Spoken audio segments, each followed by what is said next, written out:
Good afternoon, everyone. It is Tuesday in Pittsburgh, Pennsylvania. I am Adam Bittner, digital sports producer at the Pittsburgh Post-Gazette. And we are trying something new today. We are, with our new YouTube channel, we're going to do a live chat. Hopefully we'll get lots of comments and we'll have lots of questions from you guys.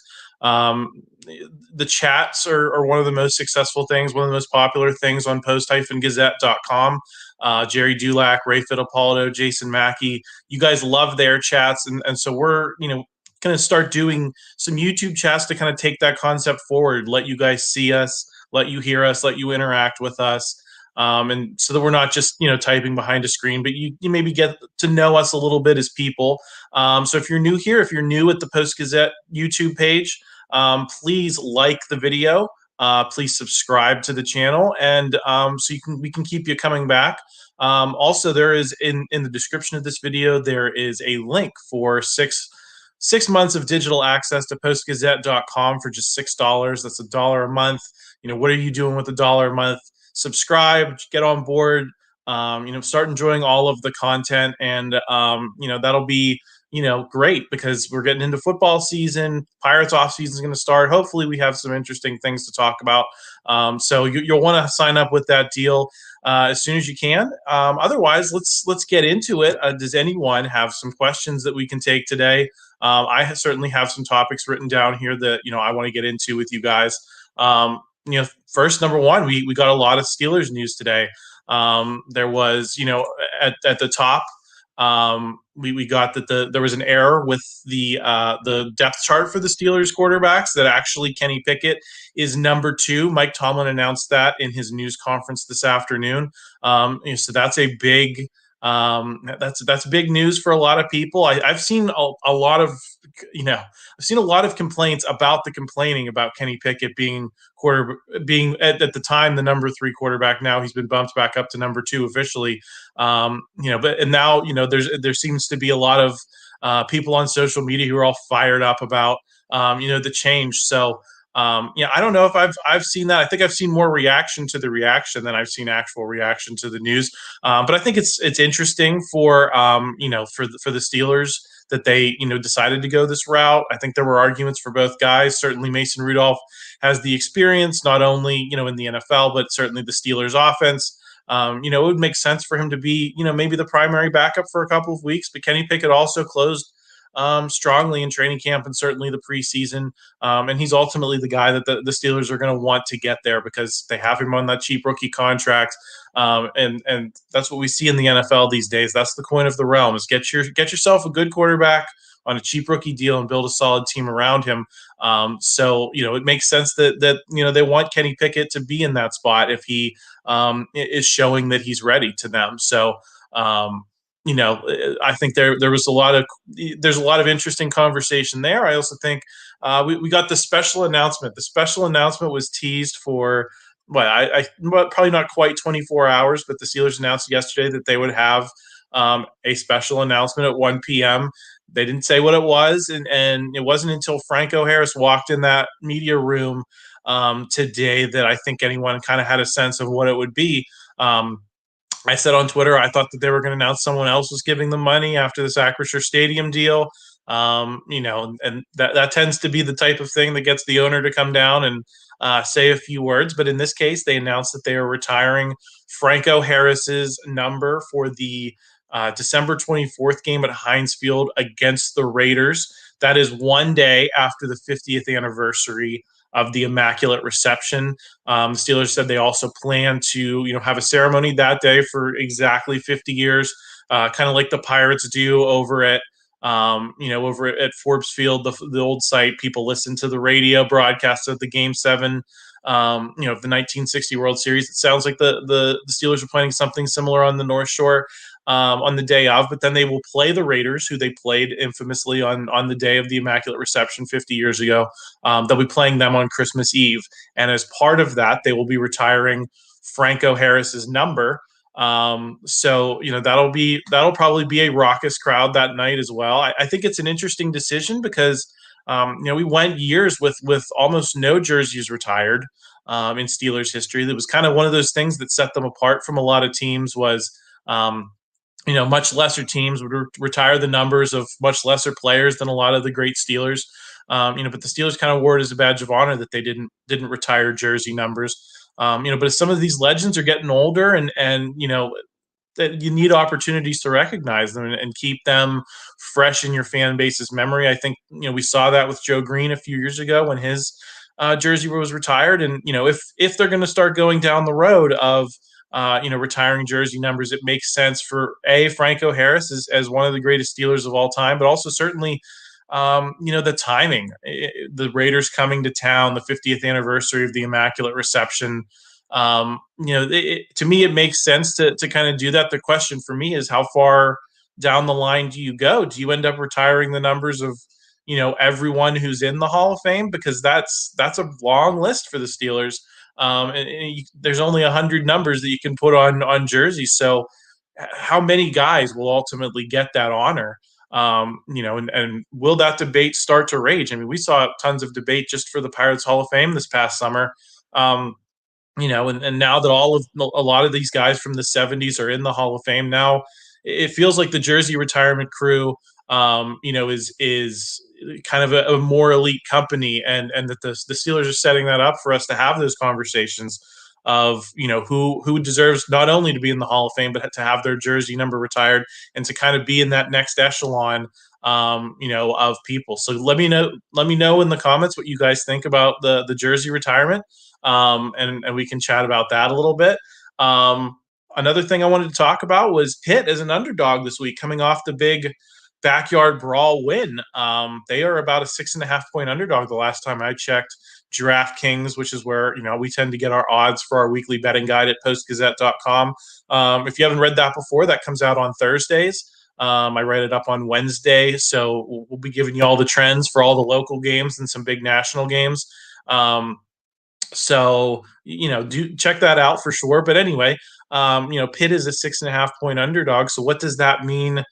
For them coming off the backyard brawl, what does it mean for the perception of them? It seems like the books, maybe did see some of the flaws that fans saw in the backyard brawl, and are expecting them not to play as well as a result. I think, for me, the big thing with Pitt right now is I think winning the ACC championship set the bar kind of high for what week in and week out this team's going to look like. I think it was a great step for Pitt, but that doesn't mean that they overnight became world beaters, right?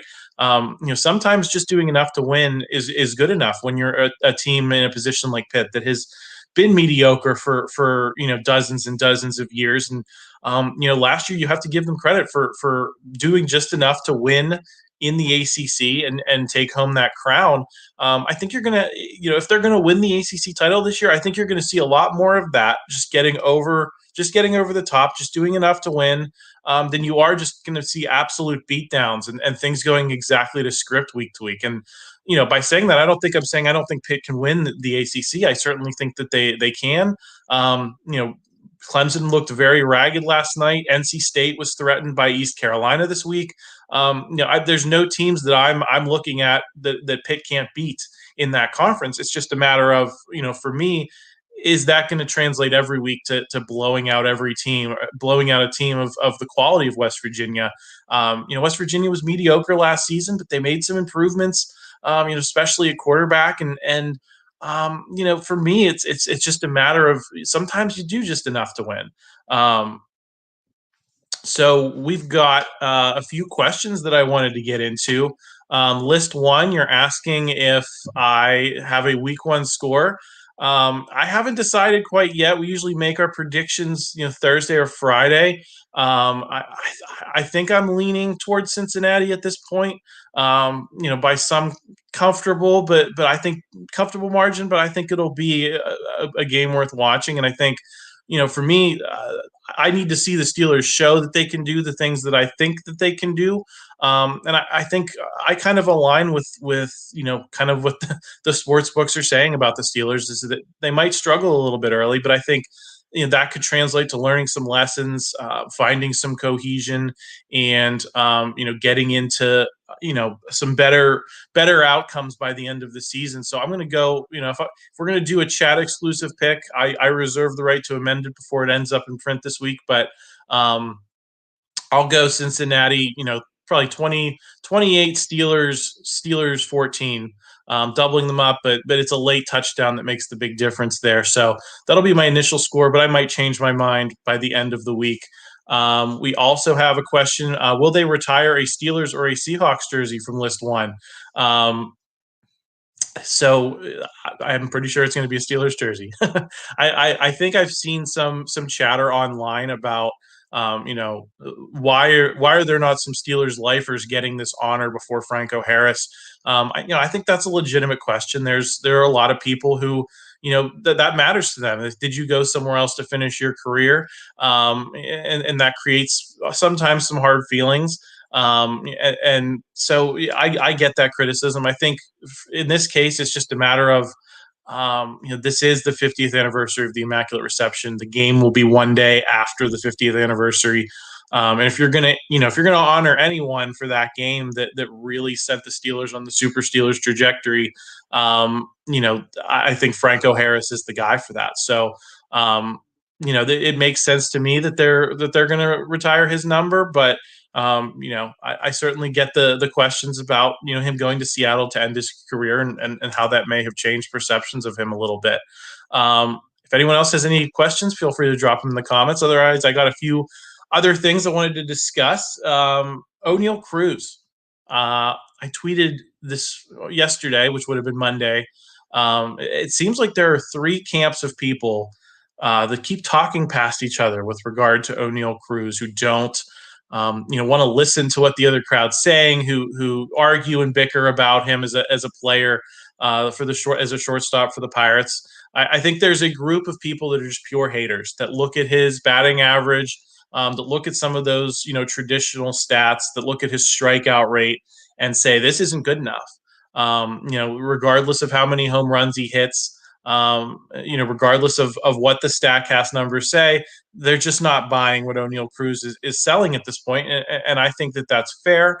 I disagree. I think the fact that he hits the ball hard it's important. You would rather have players who can hit the ball hard that are unpolished than players who, even when they are polished, can't hit the ball as hard as Oneil Cruz. He can do things on a baseball field that I think a lot of Pirates fans haven't seen, since Willie Stargell, other than perhaps Pedro Alvarez, who was, for a brief period of time, a great polished home run hitter before he kind of, lost himself defensively and started to lose himself at the plate. So, I get what the haters, is what I call them, are saying. I find myself in what I call the second camp of people who say, his development should be further along at this point than it is. He's in his mid-20s. He's had a lot of seasoning in the minors. They've had this regime under Ben Cherington has had a lot of time to work with him, 3 years. And they were brought in with the mantle of, we're going to improve development from where it was under Neil Huntington. And there was valid criticism of Neil Huntington's development regime, but I haven't quite seen the improvement with that yet. Under Ben Cherington, I think that starts with Oneil Cruz and what you're seeing, and I think he has these building blocks.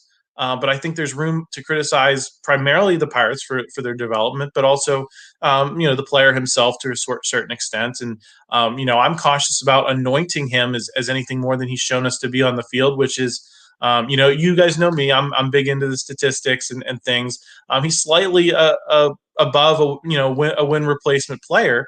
So he's really just in that realm of what we always call quad A players, right? Guys who come up from AAA, who are better than AAA competition, who belong somewhere better than AAA, but who never really come along in the big leagues. That's the range he's in right now. I believe he can get better. But I'm critical of the Pirates for him already not being there and having made that step. And then I think there's the third crew of people who just do not want to hear any criticism of Oneil Cruz, who look at the StatCast numbers, who look at the home runs and say, this is enough. Who look at the defense being a little bit better than I think we anticipated when he was called up and say, this is the player that we're happy to have on the roster. I respect that point of view too. And I think a lot of those people are reacting to the haters. And so we can't have a lot of sober discussion about Oneil Cruz. And so that's why we, that's why I think the conversation around him is so toxic right now. And I think people would do well to understand, the pluses and the minuses of his game, before, getting into big arguments about him, because I think I think he is one of those players where there is a reasonable middle. And I think the conversation around him on social media and elsewhere would be better if we found that middle. All right, we have a question from Terry Bradford, who is asking, should Terry Bradshaw be next in terms of Steelers jersey retirements? I think that's a tough one. I think that's an awkward relationship for the Steelers. There's been some criticism, from Terry Bradshaw, both, late in his playing days and early in his retirement. And then certainly since he's become a studio analyst, he said some things that don't sit well in those offices. And he's always kind of been, I don't want to say a rogue figure, but kind of a black sheep among those, those 70 Steelers, and whether that's fair or not, people can, agree or disagree. But I would be surprised if Terry Bradshaw was next, personally, just because of that, complicated relationship. When you still have guys like Jack Ham, Jack Lambert, Mel Blount, members of that Steel Curtain defense that defined that era. When you still have Lynn Swann, when you still have John Stallworth, those guys are all-time Steelers too, and they don't have that kind of history of, knocking skulls with the team in public over the years. So, whether he should be next as the quarterback of those teams and winning, 4 titles, I think you can make a case based on his career and what it meant to the Steelers. But I think this is also partly about, how do you represent the organization? And I think, there are probably plenty of people in the organization who would say there are other guys that should be ahead of Terry Bradshaw in line, kind of regardless of what his career might have said if you were just looking at it on paper. So that's my opinion on that. Something else that I have coming out this week, I'll be writing, you'll be seeing it tomorrow on postgazette.com, and I can give you guys a little bit of a preview. Is 5 things to know about the Bengals. We spent, all off season talking about the Steelers. So much of the conversation surrounds the local team that we don't always get to know the teams in the division maybe as well as we should leading into a big game like this on Sunday. The things that stood out to me are number one, Cincinnati put a lot of money in this offensive line to protect Joe Burrow. If you include the postseason run, obviously the Bengals played four playoff games in addition to the 16 regular season games. Joe Burrow was sacked 70 times. That's a lot, for a young quarterback, a guy that they're certainly hoping to build their franchise around. So they went out this offseason and they invested a lot of money in, 3 offensive line spots led by the former Dallas Cowboy La'el Collins. So I think the number one thing I'm curious to see on Sunday is how TJ Watt, Cam Hayward, the Steelers pass rush match up against that Bengals offensive line. Can they get after Burrow the way teams were able to get after the Bengals last season, or is it going to be tougher? And if it's tougher, I think that's going to change perceptions of the Bengals for me immediately. Because that would mean that they after going 10-7 last year, after reaching the Super Bowl, getting hot in the playoffs, that they're a better team and that they can unlock the things that Joe Burrow can do, especially with those targets, T. Higgins, Jamar Chase, who I just picked up in my fantasy draft this weekend. So if they can protect him better, especially against a pass rush like the Steelers that has TJ Watt, that is one of the best in the NFL, that's led the NFL in sacks for several of the last handful of years, then that to me says that the Bengals are for real. So I'm looking to see how that goes.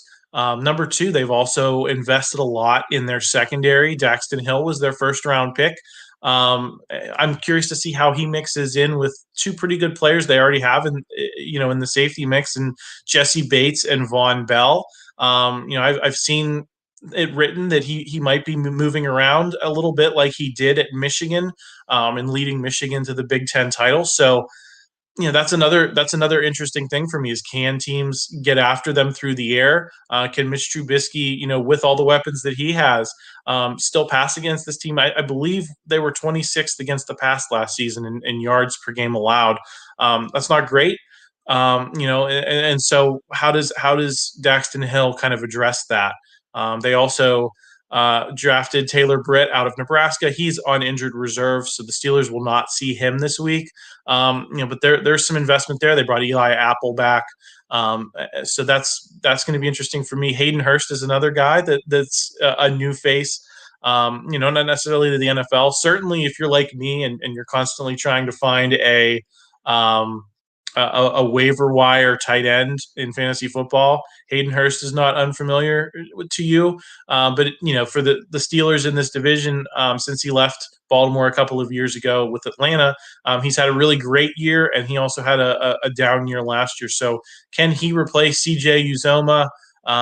Can he be a viable threat in that passing game, across the middle? Maybe take some pressure off of Higgins and Chase, and to a lesser extent, the Pitt product Tyler Boyd.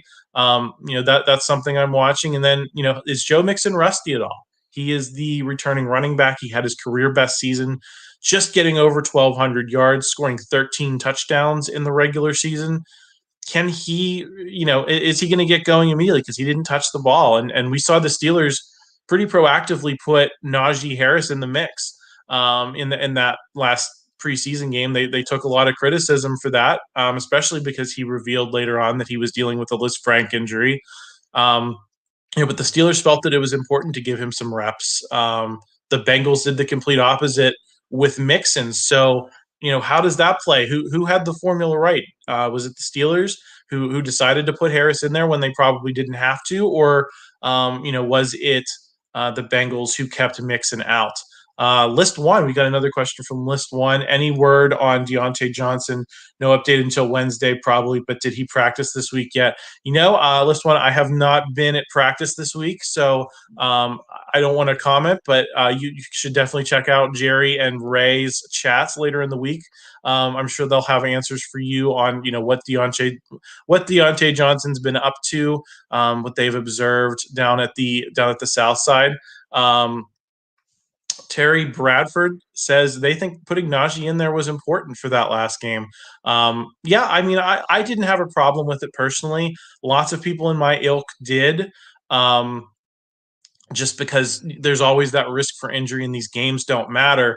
But I think it's real easy when you're in the press box to kind of just think that a lot of this football stuff is automatic, that especially at a high level like the NFL, it's fractions of a second, and any kind of hesitation at all, if you're not getting those game reps, I think can make a difference, certainly early in the season. And in a game like this, against a team that you need to beat, I think it might be different if you were playing an NFC team, from the West Coast in the opener, and that game didn't matter for tie breaks for the division, or for the conference with wild card spots. But because this game matters a whole lot, it's a division game. It's basically two games in the standings, because not only could you lose, but you could be giving a win to one of the teams you're going to be competing with. I think you have to be completely ready to go, and I think rolling the dice on a handful of carries in a final preseason game made sense to me. I don't know if I would have done it, but I'm not going to be super critical of the decision to do it. And clearly there were a lot of guys that were in that game who kind of wanted the work, and so I think that was important. So I that's kind of where I weigh in on that. I'll be curious to see what happens with Joe Mixon. Another thing I wanted to talk about was Tamar Johnson.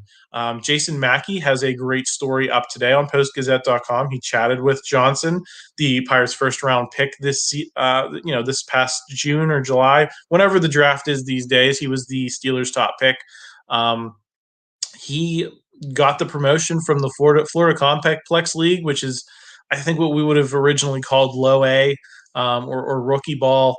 It's now, they can now call it the Complex League, and he struggled a lot. He hit 130 in his a handful of games there before the complex season ended, and yet he got promoted to Bradenton, one of the Pirates single A affiliates anyway. And that decision has turned out, to work out well for him. He has not continued those struggles that he had in that lower level of the complex league. He's hit 276. His OPS is over 700.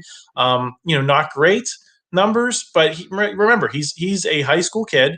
And he's already playing a level up from where many guys who are drafted, certainly out of high school, play. So I think it's interesting that he's had some success, down there. So definitely check out Jason's article for a little bit more on Termarr Johnson. Does anyone have anything else they want to bring up in the chat? I've about exhausted my list of topics. So if you guys have any more questions, hit me with them, and we can toss that stuff around a little bit. I'll give you guys a couple minutes while I'm looking outside here, doing some construction here. I'm in Cecil, PA. Out near Bridgeville. That's where I post up these days. So just kind of enjoying the day. Anyone going once, going twice? Any more questions for this chat today?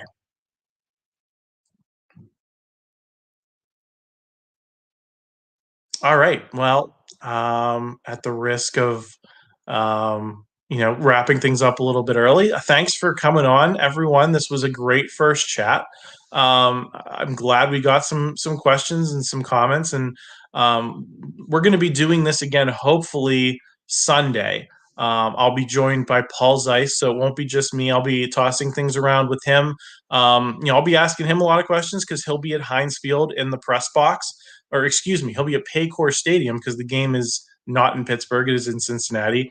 And I will be, asking him some questions about, what he saw, what his immediate analysis of the game is. So if you're looking for some post-game Steelers talk, you can find it on postgazette.com. And we'll be going live probably about 15 minutes after the game is over.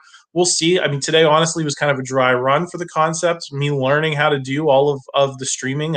I've never done this before. I didn't quite know what steps we'd take, but I think things went pretty smoothly. So I'm excited to get Paul on here and talk about the game. So please consider stopping by for that.